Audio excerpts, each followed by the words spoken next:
हरे कृष्णा, आप सभी का स्वागत है इस सत्र में। आइए प्रार्थनाओं के साथ शुरुआत करते हैं। नमो विष्णु पादाय कृष्ण पृष्ठाय भूतले श्रीमते भक्ति वेदांत स्वामिन इति नामिने नमस्ते सारस्वते देवे गौरवाणी प्रचारिणे निर्विशेष शून्यवादी पाश्चात्य देश तारिणे। जय श्री कृष्ण चैतन्य प्रभु नित्यानंद श्री अद्वैत गदाधर श्रीवासादि गौर भक्त वृंद। हरे कृष्ण कृष्ण कृष्ण हरे हरे, हरे राम राम राम हरे हरे।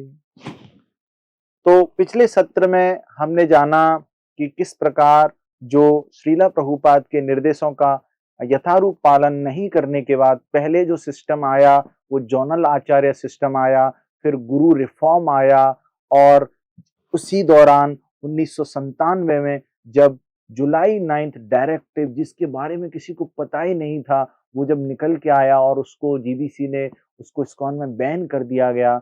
लेकिन हर चीज हर समय छुपती नहीं है, कभी न कभी किसी सिंसियर, किसी गंभीर, किसी अच्छे भक्त को पता चल जाता है जो कि गुरु के निर्देशों का पालन बड़ी गंभीरता से करना चाहता है।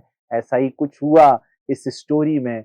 इस प्रभुपाद के निर्देशों का पालन करने वाले एक भक्त के साथ ऐसा कुछ हुआ, वो आज के सेशन में हम जानने की कोशिश करेंगे। इस सत्र में हमारा बिल्कुल भी ऐसा कोई भाव नहीं है कि हम किसी भक्त की निंदा करना चाहें, लेकिन हाँ, सच्चाई से आपको जरूर अवगत कराना चाहेंगे। जो वास्तव में हुआ, जैसा हुआ, आपसे बस विनम्र भाव से हम साझा करेंगे। तो आप खुले मन से, खुले दिमाग से, ठंडे दिमाग से इसको समझने की कोशिश करें, और आपके यदि कुछ प्रश्न हैं तो जरूर पूछें। तो शुरुआत में ही हम बोल रहे हैं वॉर बिगिंस, तो ऐसा कैसा वॉर है? ये वॉर वो वार नहीं है, व्यक्तिगत हित वाला वार नहीं है, सीमा पर लड़े जाने वाला वार नहीं है, ये प्रॉपर्टी का वार नहीं है। ये वॉर, ये लड़ाई गुरु की स्थिति को, गुरु के ही इंस्टीट्यूशन में, गुरु के ही संस्थान में स्थिति को, जो होनी चाहिए गुरु की स्थिति, जो पोजीशन होनी चाहिए, उसको पुनर्स्थापित करने की लड़ाई है। तो ये साधारण लड़ाई नहीं है, और बिना लड़ाई के धर्म की स्थापना तो हो नहीं सकती है। तो ये धर्म की लड़ाई है, धर्म की स्थापना करने की लड़ाई है। तो इसको हम जानने की कोशिश करेंगे। तो इस्कॉन बेंगलोर से मैं शुरुआत कर रहा हूँ इस सत्र की। बाद में हमें समझ में आएगा कि इस सत्र की शुरुआत में इस्कॉन बेंगलोर से क्यों कर रहा हूँ। तो जब इस्कॉन पूरे एक छत्र छाया में चल रहा है, पूरी इस्कॉन की एक जीबीसी है, उसी में एक इस्कॉन बेंगलोर है जो बेंगलोर में शुरू होता है। और 1983 में 3 bedded room house in Mahalakshmi layout with monthly budget of 20,000 and 8 full time devotees. 1983 में ये शुरू हुआ, 8 फुल टाइम डिवोटीज थे, 3 कमरों का एक घर था। 1985 में एक पैलेस ऑर्कड में मूव हुए, जिसमें बजट था 1 लाख रुपए, और भक्तों की संख्या बढ़ गई, 25 पहुंच गई। 1987 में लैंड प्रोक्यूर्ड एट हरे कृष्णा हिल, राजाजी नगर में भगवान की कृपा से एक जमीन मिल गई 1987 में। फिर आगे क्या होता है? To keep the management simple, all the devotees in ISKCON Bangalore were all initiated by his holiness Jayapataka स्वामी। क्योंकि इस्कॉन में, पूरे इस्कॉन में गुरु सिस्टम था, जोनल आचार्य थे, कौन किसको कहाँ दीक्षा देगा। तो इस्कॉन बेंगलोर के जो भक्त थे उनकी दीक्षा हुई his holiness Jayapataka Swami Maharaj के माध्यम से। फिर आगे क्या होता है? उनके जो प्रेसिडेंट थे इस्कॉन बेंगलोर के, वो थे हिज ग्रेस मधु पंडित प्रभु, जिनको हम शॉर्ट में आगे एमपीपी कह के पुकारेंगे। और बहुत ही शक्तिशाली भक्त, आईआईटी मुंबई से पढ़ाई की और 23 वर्ष की उम्र में इस्कॉन को ज्वाइन कर लिया। ऐसा बोला जाता था उनको कि his holiness Jayapataka Swami Maharaj के वो पेट डिसाइपल हैं, उनके राइट हैंड हैं, और इस्कॉन के बेस्ट प्रेसिडेंट हैं। और उस साउथ रीजन के वो डेप्यूटी जीबीसी भी थे। साउथ रीजन में कैसे प्रचार कार्य होना है वो सब वहां पर देखते थे। हैदराबाद को पूरा देख रेख करते थे, उसमें कैसे प्रीचिंग होनी है।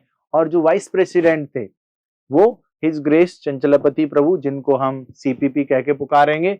और इनकी जो टीम थी बेंगलोर में, 60 full time devotees with full faith in Srila Prabhupada पर पूरा श्रद्धा विश्वास के साथ सेवा कर रहे थे, under the able leadership of MPP and CPP, his grace Madhu Pandit Prabhu और हिज ग्रेस चंचलापति प्रभु के गाइडेंस में सभी भक्त वहां पर सेवा कर रहे हैं। All devotees worshipped JPS his holiness Jayapataka Swami ji को। वो बहुत ही विनम्र भाव से, ऑ एंड रेवरेंस से उनकी आराधना करते थे, जैसे कि साक्षात हरि, क्योंकि गुरु को तो हरि की पोजीशन के समान माना गया है। हमने समझा था कि साक्षात हरित्व ना, तो ऐसे उनकी आराधना की जाती थी। उनके जन्म दिवस पर व्यास पूजा कंडक्ट की जाती थी। जितने भी गुरु थे, उन्हीं के नहीं, जितने भी गुरु, ये सब होता था इस्कॉन में। तो लेकिन कुछ प्रश्न भक्तों के मन में आते थे। क्या प्रश्न आते थे, जानने की कोशिश करते हैं। यदि his holiness Jayapataka Swami ji current guru हैं, then why the worship of Srila Prabhupada is prominent. जब वो करंट गुरु हैं हमारे, तो प्रभुपाद की जो आराधना है उसको ज्यादा वेटेज, उसको ज्यादा तवज्जो, उसको ज्यादा ध्यान क्यों दिया जाता है। जन्मे जन्मे प्रभु से, he is my lord birth after birth, but why we are singing the same song for Srila Prabhupada and Jayapataka Swami. जन्मे जन्मे प्रभु से, जन्म जन्म के बाद आप मेरे प्रभु रहेंगे, तो ये दोनों में से कौन प्रभु रहेंगे? प्रभुपाद रहेंगे। सेम उसी सॉन्ग को प्रभुपाद के लिए भी गाया जा रहा है, उनके लिए भी गाया जा रहा है। तो भक्तों के मन में ये कुछ प्रश्न थे। व्हेन वी सिंग संसार दावा, वो किसको महिमा मंडन करने के लिए गाया जा रहा है? दोनों गुरुओं में से किसके लिए गाया जा रहा है? ऐसे प्रश्न भक्तों के मन में आते थे। कुछ ब्रह्मचारी, कुछ भक्त इस ऐसे प्रश्नों को बार बार पूछते थे, और कुछ लोग ऐसे भी बोलते थे कि मेरे जो गुरु हैं उन पे मैं विश्वास नहीं कर पा रहा हूं, उन पे मेरा फेथ नहीं आ रहा है, उनसे आसक्ति नहीं आ रही, ऐसा क्यों हो रहा है? तो जो बेंगलोर के भक्त हैं, उनको इस्कॉन में क्या कंट्रोवर्सी हुई, क्या वर्ल्ड में क्या हुआ, उनको कुछ भी पता नहीं था। ऋत्विक इशू क्या है, गुरु रिफॉर्म्स क्या है, फॉल डाउन क्यों हुआ, साक्षात हरि, वो इस्कॉन में भविष्य भूतकाल में क्या हुआ था, उनको कुछ भी नहीं पता था। लेकिन ये जो प्रश्न थे उनके मन में आते रहते थे। फिर 1997 में, जैसा कि हमने समझा कि 1987 में, 1987 में जमीन मिली, और इन सभी भक्तों ने कड़ी मेहनत और तपस्या के साथ हिज ग्रेस मधु पंडित प्रभु और चंचलापति प्रभु की गाइडेंस में उस मंदिर को बनाया, जो कि बहुत ही भव्य मंदिर है। आप कभी भी इस्कॉन बेंगलोर जाइए, उस मंदिर के दर्शन जरूर कीजिए। तो उस मंदिर का इनॉग्रेशन हुआ, यहाँ पर उद्घाटन हुआ, वहां पर कुछ इंसिडेंट हुए। यहाँ पर हमारा भाव किसी भक्त की निंदा करने का नहीं है। थोड़ा ब्रेकफास्ट डिले हो गया, तो जो जितने भी गुरु आए थे वहां पर, वो सब गुस्सा हो गए। जिनको हम साक्षात हरि की तरह मानते हैं, वो सब गुस्सा हो गए। और मधु पंडित प्रभु ने जब बोला कि ये मंदिर भक्तों की तपस्या और हरि नाम की कृपा से आया है, तो जो गुरु थे उनके, वो गुस्सा हो गए इस बात को लेकर। और इसको देखकर मधु पंडित प्रभु भी सरप्राइज हो गए कि गुरु ऐसे कैसे गुस्सा हो सकते हैं, मैं तो हरि नाम की, होली नेम की ग्लोरिफिकेशन कर रहा हूँ, महिमा मंडन कर रहा हूँ। ये सब इंसिडेंट हो गया। फिर इस्कॉन दिल्ली बहुत ही बड़ा मंदिर है, इसका इनॉग्रेशन हुआ, इसका उद्घाटन हुआ। मधु पंडित प्रभु भी वहां गए इनॉग्रेशन के लिए, दीक्षा के लिए। और Madhu Pandit Prabhu asked about Ritvik issue to Adhidharan Das, एक प्रभु हैं अधिधरण प्रभु, उनको पूछा, रसराज प्रभु से पूछा कि ये जो ऋत्विक है ये क्या इशू है। तो they were very hesitant to disclose. ये इन भक्तों को जब पूछा गया तो उनको थोड़ा संकोच हो रहा था ये ऋत्विक के बारे में बताने के लिए। और फिर उन्होंने मधु पंडित प्रभु को जुलाई 9 लेटर दिखाया फॉलियो में। प्रभुपाद की सारी जो टीचिंग्स हैं उनका एक कलेक्शन है, एक सॉफ्टवेयर है, उसमें बताया कि जुलाई 9 लेटर है। मधु पंडित प्रभु ने उस लेटर को पढ़ा, उन्होंने कहा कि इसके बाद there should be some letter other than this, जिसमें इन गुरुओं को अपॉइंट किया गया प्रभुपाद ने, वो लेटर होना चाहिए, इसके बाद कोई लेटर तो होना चाहिए। उन्होंने कहा खुद ही देख लो, यदि होगा तो आपको पता चल जाएगा। तो मधु पंडित प्रभु ने उस सॉफ्टवेयर में, फोलियो में उसको सर्च किया, लेकिन उनको पता चला कि ऐसा कोई लेटर है ही नहीं जिसमें कि प्रभुपाद ने इनको गुरु अपॉइंट किया है। मधु पंडित प्रभु ने कहा there is an appointment letter tape. तो प्रभु ने बोला कि एक अपॉइंटमेंट लेटर टेप होना चाहिए। तो उन्होंने कहा, जो भी भक्त थे जिनसे बात हो रही थी, कि yes but it appoints only ritvik, वो केवल ऋत्विक को अपॉइंट करने की चर्चा वाला टेप है, और कोई टेप नहीं है। तो मधु पंडित प्रभु बहुत कंफ्यूज हो गए, और इसको उनके जो गुरु हैं हिज होलीनेस जयपताका स्वामी महाराज, उनसे वो जानना चाह रहे थे कि वास्तव में क्या है ये कंफ्यूजन कैसे क्लियर हो। तो लंच के समय पर मधु पंडित प्रभु उनको उनके पास जाते हैं और उनसे पूछते हैं क्या है ऑथराइजेशन, गुरु को कब प्रमाणित किया गया बनने के लिए। तो हिज होलीनेस जयपताका महाराज इसको अवॉइड कर देते हैं और बोलते हैं कि मधु पंडित को एक और स्वीट दे दो। तो जयपताका महाराज पूछते हैं when are you coming for Vyasa Puja celebration. उस टॉपिक को चेंज करके उनको बोला जाता है कि आप मेरी व्यास पूजा के लिए कब आ रहे हैं।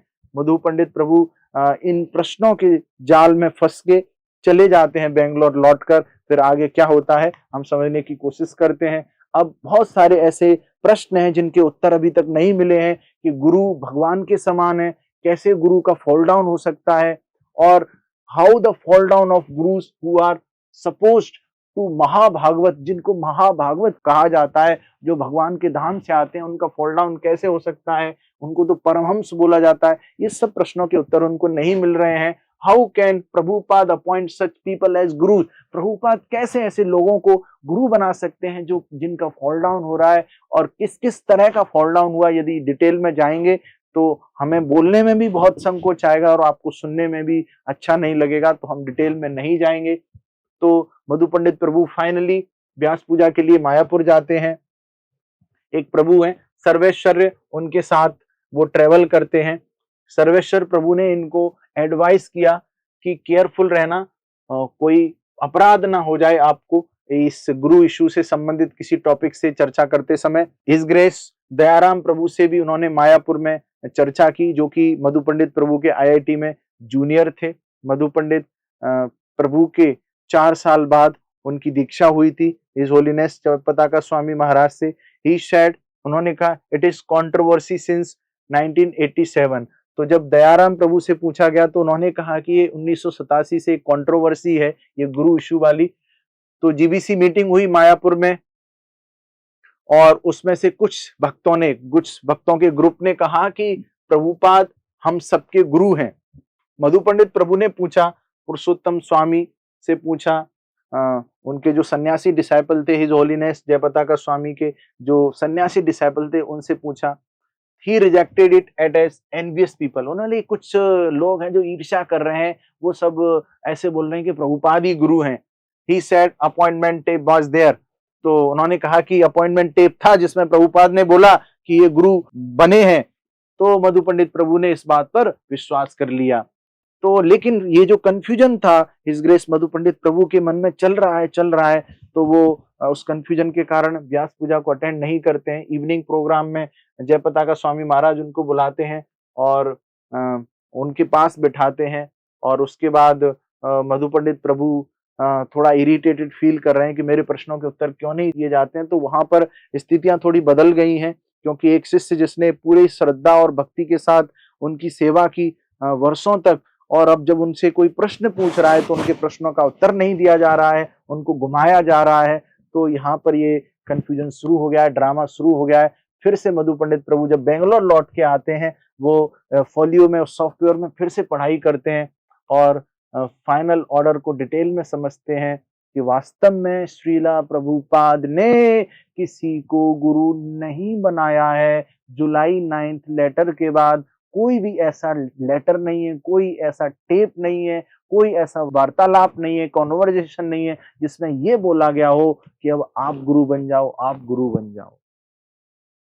तो प्रभु ने सोचा यस, अब मैं सत्य का पालन करूंगा, सबको सत्य बताऊंगा। तो भक्तों को बुला बुला के वो सत्य को बता रहे हैं। ये एक सिंसियर भक्त होता है जो सच्चाई से दूसरों को अवगत कराता है और खुद भी सच्चाई का पालन करता है। मधु पंडित प्रभु ने बहुत सारे भक्तों को इसके लिए राजी किया, उनको समझाया और डिवोटी से इसके बारे में बात की। रसराज प्रभु ने उनको वार्न किया, उनको चेतावनी दी कि तुम ऋत्विक की बातें कर रहे हो, जीबीसी आएगा तुम सबको मंदिर से बाहर निकाल देगा। जीबीसी के लॉस के अनुसार जो ऋत्विक है वो अपसंप्रदाय है, इस पे तुम चर्चा मत करो। लेकिन जब उन्होंने इतने सारे प्रश्न पूछे मधु पंडित प्रभु ने, उनके प्रश्नों के उत्तर नहीं मिले, उन्होंने खुद इतनी रिसर्च की, तो फिर वो कन्विंस हो गए। उनको पता चल गया कि ritvik system is the real system in ISKCON that Prabhupada established. जो ऋत्विक प्रणाली है वो सच में सही प्रणाली है जो श्रीला प्रभुपाद ने स्थापित की है। मधु पंडित प्रभु ने अगले दिन श्रीमद् भागवतम में बताया कि हमारा श्रीला प्रभुपाद से डायरेक्ट रिलेशन है, हमारा सीधा संबंध है श्रीला प्रभुपाद से, उसको कोई ढक नहीं सकता, उसको कोई रोक नहीं सकता, उसको कोई कवर नहीं कर सकता है। बहुत सारे डिवोटीज सरप्राइज्ड हो गए, आज कैसी बात कर रहे हैं ये। बात आगे बढ़ती है, निमाई पंडित प्रभु से बात की उन्होंने, 5 दिन के अंदर सारे भक्तों को कन्विंस किया। फिर प्रभु ने सोचा जो मंदिर से जुड़े परिवार के लोग हैं, कॉन्ग्रीगेशन से, उनको भी बताया जाए, लेकिन कॉन्ग्रीगेशंस को इतना समझ में नहीं आया। श्रीला प्रभुपाद कुटीर में मीटिंग होती है, जीवीसी को पता चलता है, गवर्निंग बॉडी काउंसिल के सभी लोग वहां बेंगलोर मंदिर में आते हैं। मधु पंडित प्रभु और जो भक्त जो समझ चुके थे कि ऋत्विक प्रणाली ही सही प्रणाली है, वो एक तरफ है, जो कॉन्ग्रीगेशंस हैं, जो परिवार के लोग हैं, वो एक तरफ हैं, जीवीसी एक तरफ है, और चर्चा हो रही है कि इस्कॉन में जो सिस्टम चल रहा है वो सही है या गलत है। ये सब चर्चा चल रही है। मीडिएटर्स भी वहां पर आते हैं, हिज होलीनेस जयपताका स्वामी हरीशौरी प्रभु, दयाराम प्रभु और भी कुछ जीवीसी वहां पर आते हैं। तो इतनी चर्चा के बाद जयपताका स्वामी महाराज मधु पंडित प्रभु को बोलते हैं कि भाई तुम भी गुरु बन जाओ। मधु पंडित प्रभु बोलते हैं कि नहीं, मैं गुरु नहीं बन सकता, मैं तो सही सिस्टम की मांग कर रहा हूं। इस प्रकार कुछ भी कंक्लूजन नहीं निकलता है, जीवीसी वापस लौट जाती है। फिर से बेंगलोर मंदिर में हिज होलीनेस जयपताका स्वामी महाराज आते हैं और अपने जो बहुत ही उच्च कोटि के स्टॉलवर्ड, जो बहुत ही विद्वान डिसाइपल हैं, शिष्य हैं, उनको लेकर आते हैं, जिससे कि जो ऋत्विक थ्योरी है, ऋत्विक प्रणाली, उसको डिफीट किया जा सके। बोर्ड रूम में मीटिंग होती है और हिज होलीनेस जयपताका, मुझे नहीं बोलना चाहिए लेकिन ये जो सच है वो आपको बताना पड़ेगा। हिज होलीनेस जयपताका स्वामी बोलते हैं कि कैसे एक डेड फादर एक पुत्र पैदा कर सकता है। श्रीला प्रभुपाद को आप ऐसे कैसे बोल सकते हैं? श्रीला प्रभुपाद की पोजीशन आपको पता नहीं है, क्या पोजीशन है? तो इससे मधु पंडित प्रभु और सारे भक्त बहुत फ्यूरियस हो जाते हैं। आजकल भी ऐसा देखने को मिलता है कि एक भक्त प्रभुपाद के विग्रह को देखकर बोलता है, आप बोलेंगे, आप बोलेंगे, आप बोलेंगे। प्रभुपाद स्वयं अपने विग्रह में उपस्थित हैं। जिस प्रकार भगवान अपने विग्रह में उपस्थित हैं, ठीक उसी प्रकार गुरु भी अपने विग्रह में उपस्थित हैं, अपनी वाणी में उपस्थित हैं। इसीलिए आप देखिए, जो इस्कॉन बेंगलोर ग्रुप ऑफ मंदिर पूरा चल रहा है, इतने सारे मंदिर हैं, सब कुछ चल रहा है, भक्त आगे भी बढ़ रहा है, प्रचार भी हो रहा है। अक्षय पात्र के माध्यम से 23 लाख गरीब बच्चों को निःशुल्क भोजन दिया जा रहा है। बड़ी बड़ी हिंगोनिया गौशाला विश्व का सबसे बड़ा गौ पुनर्वास केंद्र है। ये कैसे हो रहा है? ये श्रीला प्रभुपाद की कृपा से ही हो रहा है। क्या ये सब दिखता नहीं है उन भक्तों को जो ऋत्विक प्रणाली को बोगस बोलते हैं? क्या उनको समझ में नहीं आती है ये बात? तो भक्तों ने फिर सीधे उनके मुंह पे बोला कि हम आपको अपना स्पिरिचुअल मास्टर नहीं मानते, हम आपको रिजेक्ट करते हैं। तो जीबीसी फिर हिज ग्रेस मधु पंडित प्रभु और अधिधरण प्रभु को जीबीसी के सामने इस केस को प्रेजेंट करने के लिए इनवाइट करते हैं। मधु पंडित प्रभु एक प्रेजेंटेशन बनाते हैं, मायापुर में जीबीसी को जाकर प्रेजेंट करते हैं, बिल्कुल विनम्र भाव से। उनका भाव यही था कि सच्चाई की जीत हो, सच्चाई को स्थापित किया जाए, और जीबीसी को प्रेजेंट करते हैं। और फिर इसका परिणाम क्या मिला? इसका परिणाम मिला, जीबीसी ने एक रिजोल्यूशन, एक ऑर्डर पास किया, मधु पंडित प्रभु को इस्कॉन से बाहर निकाल दिया जाए, चंचलपति प्रभु को इस्कॉन से बाहर निकाल दिया जाए, अधिधरण प्रभु को इस्कॉन से बाहर निकाल दिया जाए, सात्विक प्रभु को इस्कॉन से बाहर निकाल दिया जाए। कोई भक्त सच्चाई को जानना चाह रहा है, आपके सामने उपस्थित कर रहा है, और आप सुन नहीं रहे हैं, और उस भक्त को आप उस संस्थान से ही बाहर निकाल देते हैं। भक्त, लेकिन जो सच्चा भक्त होता है वो रुकता नहीं है, वो सच के लिए, धर्म की स्थापना करने के लिए वो लड़ाई लड़ता है। तब जाके लीगल बैटल शुरू हुआ और मधु पंडित प्रभु ने कहा, हम इस्कॉन बेंगलोर में श्रीला प्रभुपाद को अपना गुरु मानेंगे। आप नहीं मान रहे हैं तो कोई बात नहीं। तो फिर ISKCON world wide, ISKCON India ये नहीं चाहता था, क्योंकि ये तो बहुत छोटे हैं, कम भक्त हैं। इस्कॉन बेंगलोर के भक्तों ने हिज ग्रेस मधु पंडित प्रभु के निर्देश में उनकी लीडरशिप में ये सोच लिया हम श्रीला प्रभुपाद के नियमों का पालन करेंगे, प्रभुपाद को ही अपना गुरु बनाएंगे और इस विचारधारा को जीने के लिए एक केस फाइल किया गया इस्कॉन बेंगलोर के ऊपर कि ये जो प्रॉपर्टी है ये आपकी नहीं है, ये प्रॉपर्टी इस्कॉन इंडिया की है। ये सोचकर कि जब प्रॉपर्टी हमारे पास आ जाएगी तो ये वो जो सोच रहे हैं ऋत्विक प्रणाली को पालन करने का, वो विचारधारा इनकी जिएगी नहीं। तो ये लड़ाई चली, 25 वर्षों तक लड़ाई चली। पहले निचले वाले कोर्ट में चली जहां पर इस्कॉन बेंगलोर जीता, फिर हाई कोर्ट में चली जहां पर इस्कॉन मुंबई जीता, फिर वर्षों की संघर्ष के बाद ये लड़ाई चली सुप्रीम कोर्ट में और भगवान नरसिम्हदेव श्रीला प्रभुपाद की कृपा से इस लड़ाई को जीता इस्कॉन बेंगलोर। और आज इस्कॉन बेंगलोर समूह ग्रुप के सभी भक्त बहुत खुश हैं कि हमें श्रीला प्रभुपाद को इस्कॉन में सोल दीक्षा गुरु, मूल दीक्षा गुरु मानने का अवसर है। और जो भी भक्त इस पूरी दुनिया में इस विचारधारा को जो श्रीला प्रभुपाद स्थापित करके गए, इस विचारधारा को जीना चाहता है, वो इस्कॉन बेंगलोर के भक्तों के साथ आके रह सकता है, समझ सकता है। लेकिन एक प्रश्न यहां पर पूछा जा सकता है कि श्रीला प्रभुपाद ने 11 ऋत्विक बनाए, अब आप जब इस्कॉन से अलग हो गए तो आपने श्रीला प्रभुपाद के सिस्टम को कैसे चलाया? आपके किसने आपको ऋत्विक बनाया? ठीक है, गुरु की बात तो समझ में आती है कि आप गुरु नहीं है और गुरु सिस्टम गलत है, ठीक है, लेकिन आपको ऋत्विक किसने बनाया? जब उनको इस्कॉन से बाहर निकाल दिया गया, इस्कॉन के सिस्टम में उनकी बात सुनी नहीं गई, तो अब श्रीला प्रभुपाद के सिस्टम को वो पालन करना चाहते हैं। तो श्रीला प्रभुपाद के द्वारा बताए गए डायरेक्शन ऑफ मैनेजमेंट की गाइडलाइंस के अनुसार जितने भी भक्त थे, गाइडलाइंस में ये है कि जो मंदिर के सभी मंदिरों के जो टेंपल प्रेसिडेंट्स हैं वो वोट देते हैं और जीबीसी नियुक्त करते हैं। अब यहाँ पे कोई टेंपल प्रेसिडेंट ही नहीं है, कुछ 40-50 भक्त हैं। तो श्रीला प्रभुपाद के निर्देशों का पालन करते हुए उन सभी भक्तों की ने वोटिंग की और उनमें से कुछ 20, वो एग्जैक्ट नंबर मुझे पता नहीं है, कुछ भक्त चयनित हुए जो 8 वर्ष से ऊपर मंदिर में सेवा कर रहे थे, वो कुछ भक्त चयनित हुए और फिर उन भक्तों ने फिर से वोटिंग की। मान लीजिए ये भक्त टेंपल प्रेसिडेंट मान लिए जाए 20 भक्त, फिर इन 20 या 30 भक्तों ने वोटिंग की, तब उसमें से कुछ 10 भक्तों को जीबीसी बनाया गया और वो सिस्टम चल रहा है और बिल्कुल स्मूथली चल रहा है, कोई कंफ्यूजन नहीं है। जो भी भक्ति के जो मापदंड है उन सबका पालन किया जा रहा है। तो आप सभी से हमारा अनुरोध है कि इस विचारधारा को, इस प्रणाली को, ऋत्विक प्रणाली को जो श्रीला प्रभुपाद ने स्थापित की है, इससे हम बहुत अच्छे से भक्ति में आगे बढ़ सकते हैं और श्रीला प्रभुपाद के प्रति हमारी बहुत अच्छे से सेवा कर सकते हैं। फिर भी आपके कुछ भी प्रश्न हो, कैसे भी प्रश्न हो, पूछने से चूकिएगा नहीं, जरूर पूछिएगा। बहुत बहुत धन्यवाद। हरे कृष्णा। जय श्रीला प्रभुपाद।